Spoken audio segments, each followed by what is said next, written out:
Well, I think a lot of people just think that Trump is this crazy guy, or that he's some sort of like a bumbling fool. He's got no idea really how the economy works, or how to sort of run the world. And it's not without good reason, I suppose. Like if you think back to his first Trump administration, I did a little refresher course over summer reading one of the books about how it all transpired. Like one of the famous things is that he actually refused to read like any briefing document that was longer than one page. Often his aides had to like do little PowerPoints to explain things to him with graphics. And Lindsey Graham, for instance, who's a Republican senator, was continually trying to lobby Trump, get him to do this, get him to do that, actually said he found that the best way to influence him and get him to actually pay attention was to get an interview on his favourite TV show, Fox and Friends. That was the only way you could actually get him to have any interest in what you're actually saying. So the Trump administration is chaotic in that sense, but I think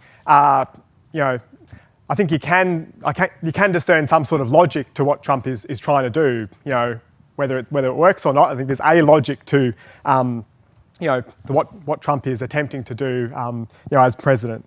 So I was going to try and look at firstly like a bit about what Trump's New World Disorder is so far. And particularly then like why he's doing it, where this comes from, and finally a little bit about what it might mean. So I think Trump has really called into question and challenged the whole real post-war order that the US established at the end of the Second World War.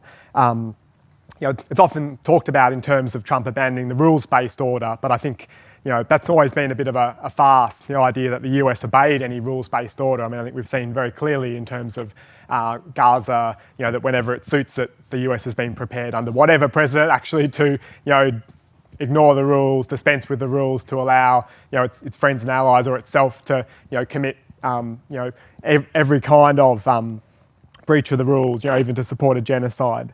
But nevertheless, there was a post-war order, I think, that particularly hinged on the US's system of alliances that it set up to actually dominate the world. So particularly NATO, in terms of Europe, allowed it to both effectively control Europe, but also have Europe as a kind of junior partner for the US. Trump's openly said he wouldn't defend Europe unless they actually stump up and pay much more for their military spending. He thinks the US is funding too much of NATO.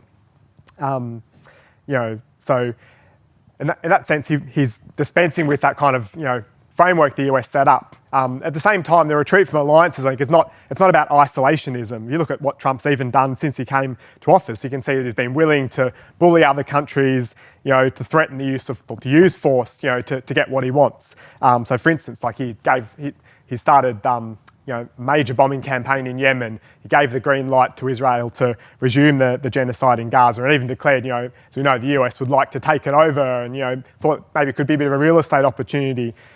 This bizarre kind of sick joke, in terms of what he thought might actually happen with Gaza.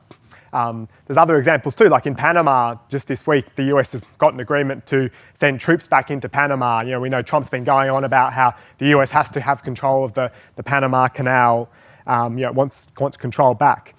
He's also talked about Greenland. He wants the US to actually take over Greenland. And he seems to be quite serious about this. He's gone on and on about it on several occasions, and actually mused on several times about using force, like using the military to actually invade and take Greenland over. So that's not the actions of an isolationist, someone who actually wants to grab more territory for the US.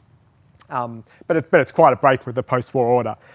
Similarly, I think on trade, he's walking away from what was the free trade sort of order that was established at the end of the Second World War, but it's existed ever since, in terms of the push for a world based on free trade, the open door, with the idea that actually it was in the interests of US multinational US companies, the US capitalism in general, to be able to have free trade, that it would allow the US to spread its economic tentacles kind of globally.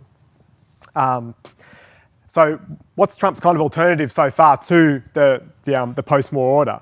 Well, it's basically making threats and trying to extract deals. But I think he talks about America first as what he stands for, and I think what it is really quite a brazen and in many ways crass imperialism, where the US bullies and bludgeons other states in order to advance the US's immediate interests in terms of grabbing control of resources, or profit for the US and its companies. It's a very nakedly imperialist kind of policy. So I think that applies to Ukraine, for instance. Trump's attitude to Ukraine is basically sees the war as a waste of money. The US has spent, perhaps $200 billion, on aid to Ukraine. And as far as Trump's concerned, it's not really going anywhere. The US is not getting anything out of it. And so what he wants to do is both get out of paying that money, but also he wants to strike deals to, as he puts it, get that money back. Actually, both with Ukraine and with Russia. Like if you look at the minerals deal he's actually proposed for Ukraine, it's this incredibly, punitive kind of deal, which actually is the kind of thing that you'd extract in terms of reparations from a country you defeated in a war. It's that kind of vicious. But he's very open and very enthusiastic actually about deals with Putin as well, in terms of maybe getting some US companies involved in Russian minerals, Russian oil, Russian industry kind of investments and so on. I think there's a parallel when you look at what he's done with the tariffs. So, Trump's a tariff guy. We've known that for a long time. But you look at what he's done in terms of the reciprocal tariffs that he launched, in terms of tariffs applied to practically every country on earth, like both European, Asian allies, Australia, a US ally, as well as to the point of ridiculousness where people had a lot of fun talking about how Trump was putting tariffs on penguins, imposing tariffs on uninhabited islands in the Antarctic kind of zone.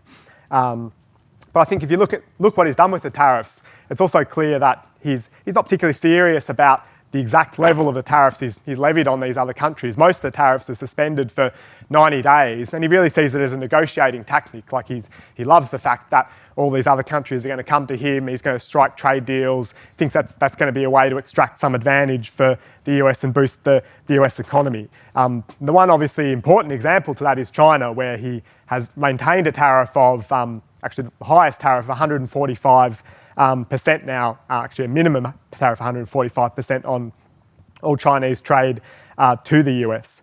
But again, he's made it clear that Trump wants to deal with China. He wants to actually negotiate something. He thinks he can get something out of the US from that kind of transaction. But also made it clear, I think, in singling out China, that he sees China as the major kind of economic rival that he wants to deal with. So yeah, I think you can see in terms of what Trump's doing, like it's a nakedly kind of imperialist policy. It's about grab for control. It's about trying to strike deals to extract kind of short-term advantage for the US. And obviously Trump sees himself as a deal maker who can use this to push up the US economy. But why is Trump doing this in terms of tearing up the framework that's really done very well for the US since the Second World War? I think you have to see that Trump sees the US as a nation in decline. Like it's still the world's most powerful country, but it's a fading power in the sense, in particular, that it's losing out in economic competition to actually a whole series of other countries, but in particular China. And Trump's kind of view is that all these other countries are really taking advantage of the US. There's these unfair trade deals and so on. The result of that is that, as he sees that too many of the cars, the computers, the manufactured goods, the things that people actually buy in the US are made abroad, or are imported instead of being built in the US. And I think he sees the manufacturing decline in the US of the Rust Belt areas as a symptom of the US's kind of economic decline. And in an important way, Trump's actually right about this. He's right that the US is a declining economic power. I mean, it's not a particularly brilliant or original insight. Like, you wouldn't want to ascribe any of those really to Donald Trump. But I think it's really been the obsession of the US ruling class for at least 50 years that the US is declining as a power. That's because if you look at when the US was at the height of its power in 1945, at the end of the Second World War, when it effectively emerged, triumphant from that, it was the world's manufacturing superpower. So it was, it actually wanted to, design a system of global trade where US companies could, sell goods to everyone because they could benefit from that. It was going to be a way that free trade was going to be a way that the US could actually outcompete other companies, and boost its access to markets abroad, its trade and its profits in general. It's also true at that time, the US militarily was also emerged as the overwhelmingly dominant country out of the world and was out of the war and was able to really reshape or shape the global order to in its own design to suit itself, which is where NATO and a lot of these alliances actually came from. But it's important to see that the free trade policies, the post-war order, was designed for the benefit of the US. And in that sense, it was very much an imperialist policy. It was designed to actually advance the interests and the profits of US corporations. And I think that shows something quite important about the nature of imperialist power under capitalism, that imperialism is actually a product of the competition for profit that's actually central to capitalism as an economic system. It flows out of that economic competition. So if you look at the classical kind of analysis of imperialism that Marxists developed out of the leading up to and out of the experience of the First World War, figures like Lenin and Bukharin talked about how you had the leading companies in the biggest states like the US, Britain, France, Germany had become so large that they reached beyond national boundaries and developed global interests effectively, or overseas interests in terms of needing overseas markets to actually sell their products if they are going to make money, needing to secure resources globally, particularly things like oil, but also coal, iron and so on. And because they had those interests globally, it meant that they needed the state, they needed the military, the government to actually back them up against their rivals, to protect those interests, and to help them expand their profits. And so therefore the economic competition, which was central to capitalism, spills over into diplomatic conflict between states, but also in that period, in particular colonialism and also war. And it's also true, I think, that if you look at military power, still today under capitalism, the last 100 years, economic strength has been very central to and the basis for that kind of military might. So without like an advanced manufacturing economy, no state is really able to win or compete in a modern war. So it was famously during the Second World War, it was the US's manufacturing prowess, the capacity to produce vehicles, tanks, trucks, artillery and so on, that ultimately was responsible for it being able to win the war. I think if you look at the decades since and still today, it's the fact that the US's kind of military dominance based on the technological prowess of its companies, the fact that it has the leading, most competitive, most advanced corporations in the US has meant that like it developed things like the semiconductors, microchips, satellite surveillance, like it has the world's most advanced aircraft and so on. That's the basis of US military power as well. So you can see that economic strength is very important for that kind of hard power as well. And so the problem the US faces is that increasingly since the Second World War, it's faced competitors. Like even in the 60s, like the US was worried about competition from West Germany and increasingly from Japan, outcompeting US companies. But I think it's obvious that today the rise of China poses an acute challenge to the US's economic dominance globally. And there's a fear that partly because of the sheer size of the population in China and because of its growing economy, that it has the potential to actually eclipse the US into the future. And you can see that worry in terms of the way in which China, is not just like a very basic manufacturing economy anymore. Actually, it's globally competitive. It's probably the leading global company when you look at, for instance, the production of electric cars. If you look at solar panels, you look at 5G technology and so on. And I think, earlier this year there was an example about DeepSeek in terms of the, competition to the US at the very kind of cutting edge of AI sort of technology as well, even though the US has tried to, put a stop to China's capacity to compete in that. So it's not surprising that Trump and his America First kind of brigade see Trump as China as their key adversary. And I think if you want to get a sense about the fear of US decline that drives Trump, I think, yes, there's that economic thing is the primary importance, but I think it's also the case that the US is militarily in decline. Like it's just not the case anymore that it can control the world in the way it might have some decades ago. And I think the most obvious example of that is like what's happened in the Middle East from the wars that began in 2001 in Afghanistan and Iraq, where the US spent literally trillions of dollars to, on a plan that was very openly at the time by the US administration talked about as a project for a new American century. This was going to be a strategy that was going to ensure US dominance for decades to come through control of the oil in the Middle East. They were going to be able to dictate terms to China, to Europe, to their economic competitors. But the whole thing was a complete failure, having spent an enormous amount of blood and treasure, as they put it.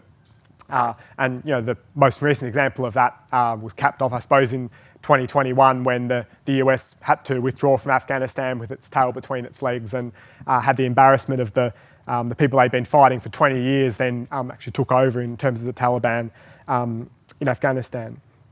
So I think the reason to go through all that, I think, is I think the only way to understand Trump is that he's actually a symptom of US imperialism thrashing around for solutions to the problem of its long-term decline, and also the failure of the attempts by the US ruling class over decades to actually look for solutions to that imperial decline.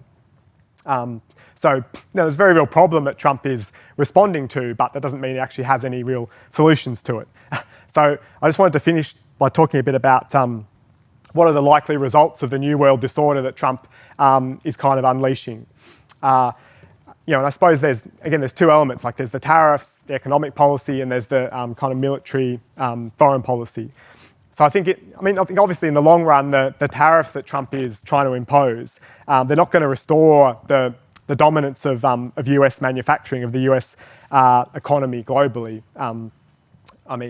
It's just not the case that the tariffs are actually a strategy that's going to be successful in terms of building competitive industries.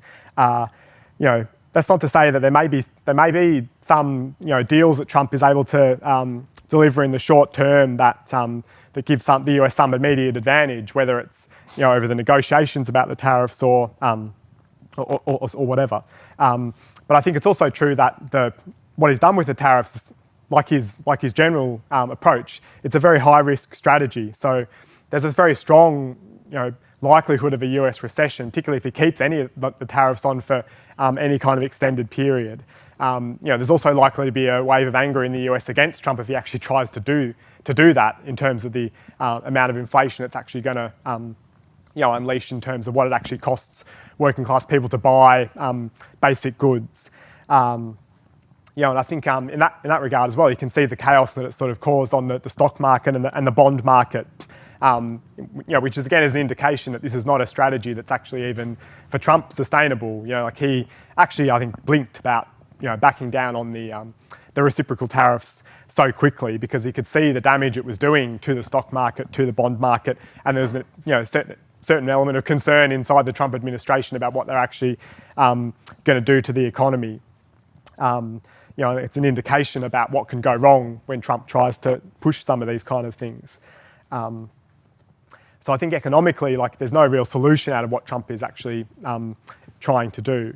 But I think another thing that's important is in terms of what he's doing with his attempt to really bully other countries, to get what he wants. As well as what he's doing with the tariffs, which is really another form of bullying, it's a form of economic sanctions he's trying to use on other countries. If the US continues to do that, no one's going to trust the US as an ally. This has a cost in terms of the US's kind of credibility globally, and you can already see that that's starting to have a cost for the US. So, for instance, this week, Xi, Chinese leader, was touring around Southeast Asia, in Vietnam, Cambodia, and Malaysia, talking about offering trade deals and trying to pitch the China as the reliable partner on trade, unlike the US. So I think you can see how there's a possibility out of what Trump's doing that actually pushes countries away from the US and actually damages the US's kind of trade relationships. I also think in terms of the military side of what Trump's doing, retreating from alliances, like making it clear that the US is not going to defend Europe, for instance, if they get in trouble. That's feeding a global arms race in terms of all the European countries now are saying, well, Ukraine actually has exposed that Europe can't defend itself. Like, we are going to have to massively increase defence spending, and so there's a huge military rearmament drive kind of going on in Europe. And of course, the result of that again is more austerity for working class people. To pay for the weapons, they have to take money away from welfare and services. And I think the more that the US takes an attitude about that the world is based on a get whatever you can through using your might, a might is right kind of approach, that that you can operate in international circles just on the basis of getting whatever you can out of every immediate transaction and bullying everyone else. The more that the US does that, I think the more other countries will think that that's the way they have to respond as well, because ultimately they are all competing in a race for power and profit globally. If the US is going to respond in that brazenly imperialist kind of self-interest in mind, other countries are going to start responding in the same way. And what that's going to lead to is a world of even more kind of chaos, an even more dangerous world, and where there's even more chance of war and conflict. So I think Trump's strategies really are very high-risk strategies, and I think high-risk strategies on the part of ruling classes like that are very likely, or quite likely, to lead to miscalculations and disasters. And I think the hope for us is that out of the disasters that Trump is likely to create, which ultimately are disasters that are a product of the US as a declining economic and military power wanting to maintain its own control over the world, a product of capitalism and the imperialism that it generates. The hope for us is that out of some of those miscalculations, like, we can get more explosive examples of resistance and class struggle. I mean, we already saw, and I think we've seen in the period since the pandemic, how the increase in inflation globally led to a modest kind of revival in strike action in places like Britain, as well as the US. And we're going to need a lot more of that kind of resistance if we're going to be able to bring an end to the kind of world that Trump represents, which is really, US imperialism on steroids in terms of a much more brutal, much more brazenly imperialist attitude to the world. The only way we're going to be able to stop that kind of going ahead is not looking to, for instance, the Democrats or another faction of the US ruling class, the people who talk about, a sensible policy or whatever it is. We have to actually fight the logic of the system that Trump represents and build resistance that's actually capable of bringing that system to an end.